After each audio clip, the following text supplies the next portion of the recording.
Hola, ¿qué tal? ¿Cómo están? Hoy vamos a hablar de un tema que es la Guerra de los Mil Días y su consecuencia que fue la separación de Panamá.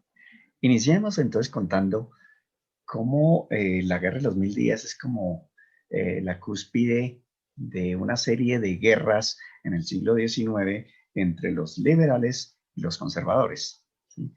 La Guerra de los Mil Días fue la culminación de una serie de guerras en el siglo XIX que fueron guerras civiles que enfrentó por un lado a los liberales y por el otro a los conservadores. Como el movimiento de la regeneración se había instalado el régimen conservador en el país y utilizó todo el aparato estatal, todo el ejército para controlar las manifestaciones liberales, pues sencillamente la puerta que encontraron los liberales en ese momento fue a través de las guerras, ¿no? Fue una guerra que empezó el 17 de octubre de 1829, hace más o menos unos 120 años. Y este conflicto bélico es declarado el más devastador de la historia de Colombia. Una guerra que, dicha sea de paso, no duró exactamente 1000 días, sino en realidad 1130 aproximadamente, ya que terminó el 21 de noviembre de 1902. La Guerra de los Mil Días estalló en el departamento de Santander, y aunque el llamamiento a las armas era a nivel nacional, el conflicto se centró en su etapa inicial en esa región, tradicionalmente el fortín del liberalismo radical del siglo XIX.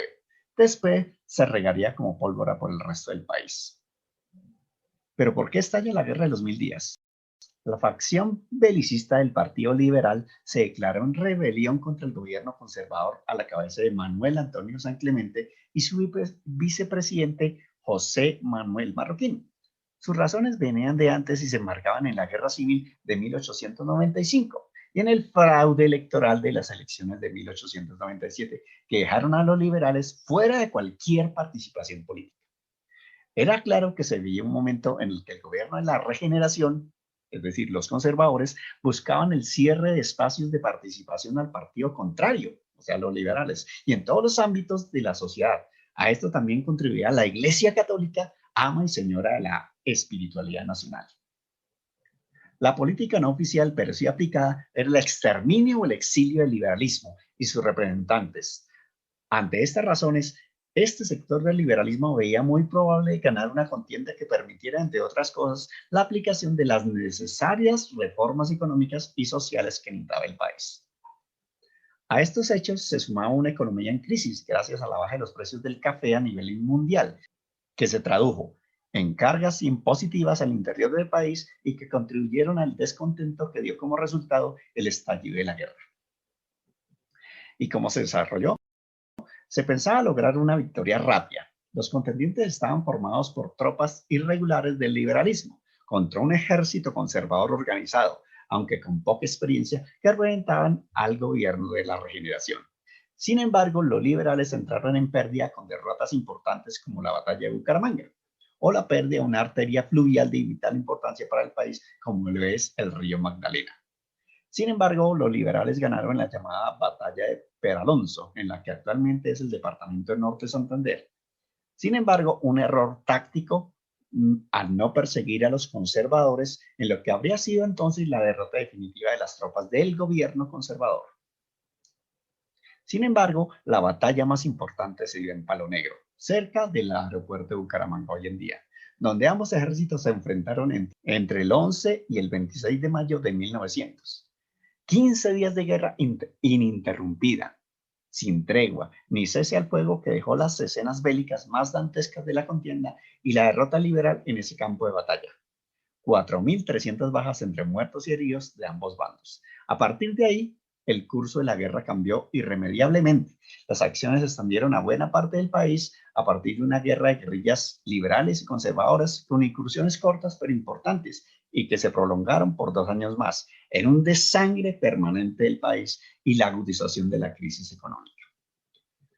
Finalmente, pues tocó firmar un tratado de paz. Dos momentos tuvo esa firma de la paz en este conflicto. El primero, la firma del armisticio en la hacienda bananera de Neerlandia, cerca a Aracataca, en el Magdalena. Y posteriormente su ratificación en el interior del buque militar de los Estados Unidos, el Wisconsin, el cual se encontraba resguardando los intereses de este país en el estado ya de Panamá.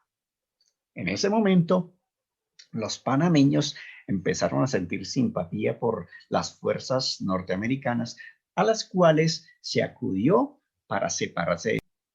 No solo fue la presencia del buque, sino también la militarización de todo el ferrocarril de Panamá, lo que se constituyó en uno de los apoyos fundamentales al movimiento independentista panameño para separarse de Colombia en 1903.